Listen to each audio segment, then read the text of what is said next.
In February 1945, 3 experienced trappers vanished from their circuit in the boreal forests of northern Ontario. The official report cited exposure and disorientation, but the recovery team found something else entirely. The trapline had been systematically destroyed over a 12-mile radius. Every trap sprung, every cache torn open, and in the snow, a pattern of disturbance that suggested neither animal nor man, but something that moved through the forest with purpose, intelligence, and an appetite that left nothing behind but questions. This is an examination of what the official record chose not to document. The Abitibi region in 1945 was not wilderness in the romantic sense.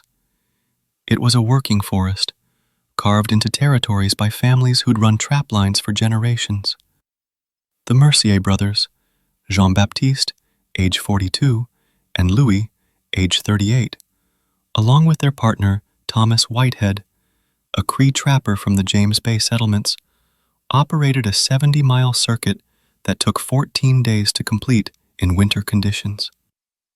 Their cabin sat on the eastern shore of Lac Machi, Manitou, a narrow body of water that remained frozen from November through April.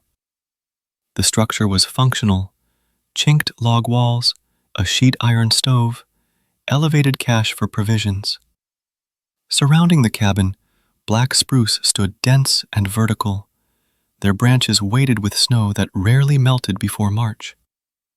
The ground beneath was a compressed layer of needlefall and frozen moss, hard as stone. The men departed on February 3rd with 2 weeks of provisions, standard cold weather gear, and a detailed route marked in Jean-Baptiste's leather journal. They were expected back by February 17th. When they failed to return by the 20th, a search party was organized.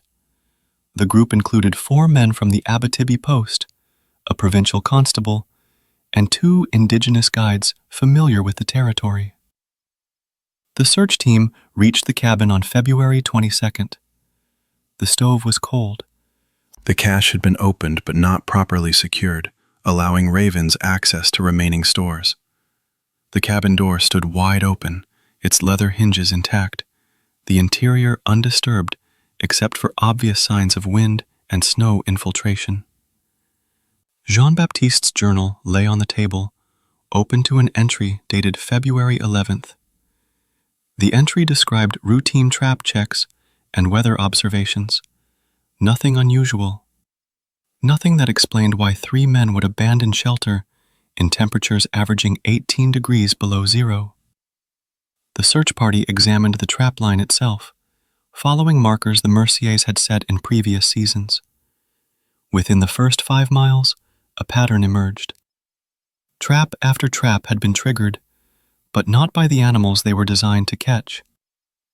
The steel mechanisms showed signs of massive force: jaws bent backward, anchor chains pulled from frozen earth. Even the sturdiest conibear traps twisted into configurations that suggested something had deliberately worked them over, testing their function, learning their purpose. At a site near a frozen creek bed, they found what remained of a lynx. The carcass had been opened with precision, the spine separated cleanly from the ribcage, organs removed with surgical efficiency. But the hide had been left behind, draped across a fallen birch trunk as if displayed. No scavenger worked like this. No predator wasted this much usable material. The guides noticed it first: the absolute absence of track beyond human activity. In February, a northern forest should show rabbit runs, squirrel circuits, the delicate print chains of pine martens. There should be the splayed marks of lynx, the neat lines of fox trails, the occasional deep punch of a moose breaking through crusted snow. Instead, for a radius estimated at 3 miles, there was nothing. The snow held only the marks of the search party and the overlapping trails of the 3 missing trappers, dated by windfill and new accumulation to approximately 10 days prior. On February 23rd, two members of the party backtracked the Mercier's route toward the northern section. At a location marked in Jean-Baptiste's journal as Station 17, a depression where a natural spring kept ice thin year-round, they found evidence of an encounter. The snow around the spring had been compressed in a circular pattern roughly 30 feet in diameter.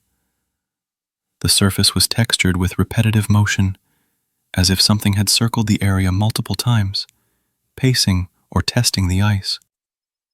At the center, they found items from the trapper's kit: a hand axe, a leather possibles bag, and 3 rifle cartridges arranged in a deliberate line pointing north-northeast. The cartridges had been removed from their chambers and placed with care. This was not the scatter pattern of a struggle or the random distribution of dropped equipment. Someone, or something, had removed these items and positioned them with intent. One of the guides, a man named Joseph Carpenter, examined the compressed snow carefully. He described the pattern as wrong. The depressions were too deep in places, too shallow in others, suggesting weight distribution that didn't match human locomotion or any known animal gait. More troubling was the spacing. Whatever had made these marks moved in a stride pattern that required either an enormous bipedal creature or something that traveled in a manner he couldn't immediately recognize. The search party continued north. At Station 19, they found a cache tree, a white spruce where the Merciers stored emergency provisions 12 feet above ground in a sealed metal box. The box had been removed from its platform and lay open in the snow. The platform itself, constructed from milled boards and lag-bolted to the trunk, had been pulled free. The bolts hadn't been unscrewed or cut. They'd been extracted with such force that the wood around the bolt holes had splintered outward in star patterns.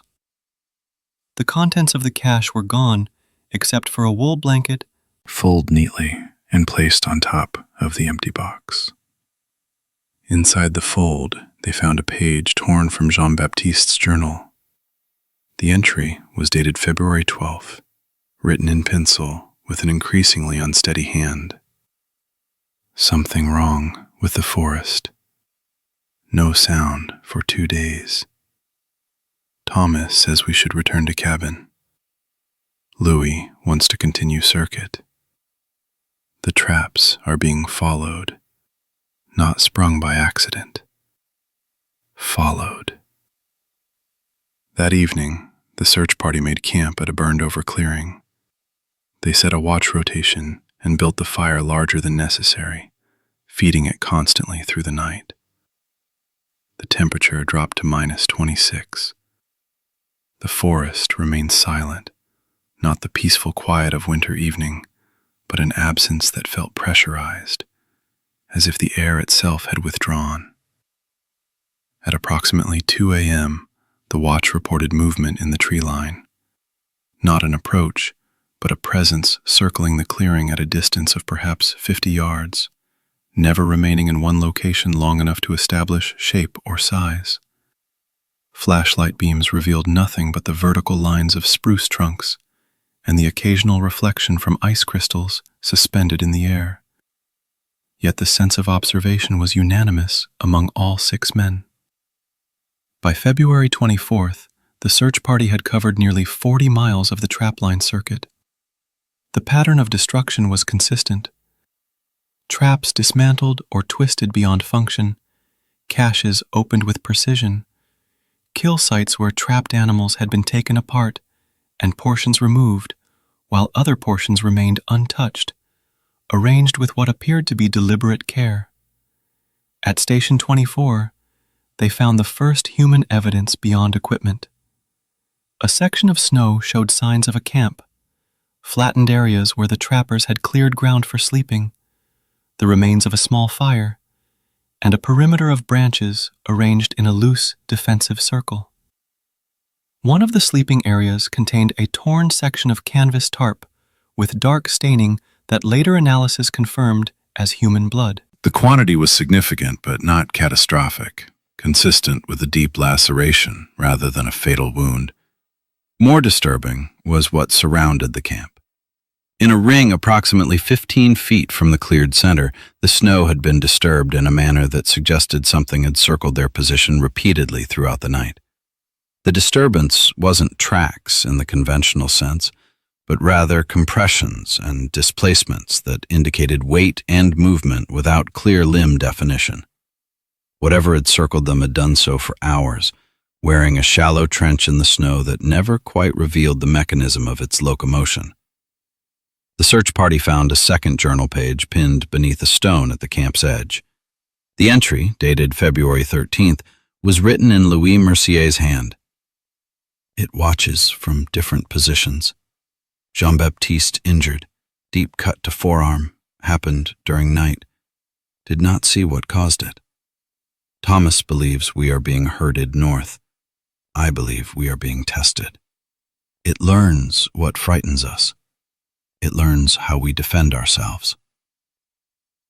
The constable documented the site with photographs and measurements. He noted in his official report that the blood evidence and journal entries suggested the trappers were alive and mobile as recently as February 13th, 8 days after their last dated entry at the cabin. This meant they had not returned to shelter despite injury and increasingly dangerous conditions. The question was whether they had chosen not to return or whether something had prevented them. Traveling further north, the search party entered a section of forest where fire had moved through decades earlier. The area was a dense growth of lodgepole pine and birch, the trees uniform in height and spacing. Here, the signs of the trappers' passage became erratic. They found scattered equipment, a cooking pot, a section of rope, a wool cap. Each item was placed in a visible location, on top of stumps, hanging from low branches, arranged in the center of small clearings. One of the guides suggested the trappers were leaving a trail deliberately, marking their route for potential rescue. But the items weren't positioned to indicate direction. They were positioned as if on display, placed where they would be most visible to something following from multiple angles. At a frozen stream crossing, they found tracks. These were the first clear impressions the search party had encountered beyond human boot prints. The tracks pressed deep into the snow, suggesting enormous weight, but the shape was difficult to interpret. The impressions were elongated, roughly oval, measuring approximately 18 inches in length. But they lacked the distinct pad and toe structure of known animals. Instead, the compression pattern suggested something that distributed weight across the entire surface of whatever contacted the ground. Not a paw or hoof, but something closer to a flattened mass that somehow generated locomotion. The stride length between impressions measured between 7 and 9 feet, inconsistent but averaging well beyond human or any documented North American fauna. More troubling was the path. The tracks didn't follow the stream or take advantage of easier terrain. They moved in direct lines between points of interest. The trappers scattered equipment, their campsites, the locations where caches had been opened. That night, the search party didn't make camp. They walked through darkness, using flashlights and lanterns, moving steadily toward the northern terminus of the trapline circuit. No one discussed the decision explicitly. It was understood that stopping had become untenable. At approximately 4 a.m. on February 25th, the search party reached what Jean-Baptiste's journal designated as the final station of the northern circuit. A trapping cabin maintained as emergency shelter, smaller than the primary cabin, but stocked with basic provisions. The structure was intact, but its interior had been transformed into something between a fortress and a shrine. Every window had been barricaded with furniture and stacked provisions. The single door had been reinforced with boards torn from the sleeping platform, and covering every available wall surface were markings, carved deeply into the wood with what must have been a knife or axe, hundreds of parallel lines arranged in groups, a counting system that reached into the thousands. In the center of the single room, they found evidence of the trapper's final stand. 3 sleeping areas, the bedding torn and stained, empty rifle cartridge casings scattered across the floor. The constable counted 47. And in the far corner, a dark staining on the floorboards and walls that indicated significant blood loss from multiple sources. But there were no bodies. The search party examined the exterior. The snow around the cabin had been disturbed in a pattern similar to what they'd observed at previous campsites, but on a much larger scale. The compression encircled the entire structure in a trench worn nearly 2 feet deep, suggesting something had circled the cabin for an extended period, hours, or perhaps days. The pattern was hypnotic in its consistency, a perfect ring that never varied in distance from the walls. On the eastern side of the cabin, they found where the siege had ended. A section of wall had been opened, not broken through with force, but carefully dismantled, the logs removed from their notches and stacked beside the opening in neat, parallel rows. The opening was large, perhaps 5 feet wide and 6 feet high. Through this gap, something had entered. Inside, drag marks led from the sleeping areas to the opening. 3 distinct trails, parallel, moving in the same direction. The blood evidence suggested the trappers had been alive when moved, though likely incapacitated. Beyond the opening, the trails continued into the forest, moving north-northeast, gradually separating until each followed its own path into terrain that became increasingly difficult to navigate. The search party followed the trails until mid-morning of February 25th. The tracks led through dense undergrowth, across frozen wetlands, into areas where even the guides admitted they had no knowledge of the terrain. At each location where the trails paused, indicated by clustered disturbances in the snow, they found small items of clothing or equipment, removed and placed deliberately. A boot, a wool shirt, a leather belt.